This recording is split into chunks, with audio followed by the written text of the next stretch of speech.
राष्ट्रीय क्रीडा दिनाच्या पार्श्वभूमीवर देशभरात खेलो इंडिया संवाद या विशेष उपक्रमाचं आयोजन करण्यात येणार आहे।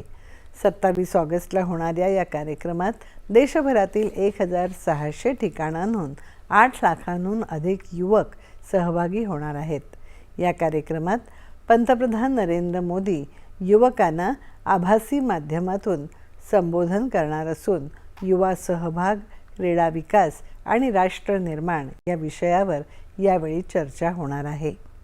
या कार्यक्रमाअंतर्गत देशातल्या प्रत्येक जिल्ह्यातील 2 महाविद्यालयांमध्ये युवा कनेक्ट कार्यक्रम होतील। यामध्ये युवकांना खेळाडू, उद्योजक, मार्गदर्शक आणि विविध क्षेत्रातील मान्यवरांशी संवाद साधण्याची संधी मिळणार आहे। सोबतच क्रीडा क्षेत्राचा विकास, 2036च्या ऑलिम्पिकची तयारी, युवा नेतृत्व आणि विकसित भारतासाठी युवकांची भूमिका यावरही युवकांशी चर्चा केली जाणार आहे।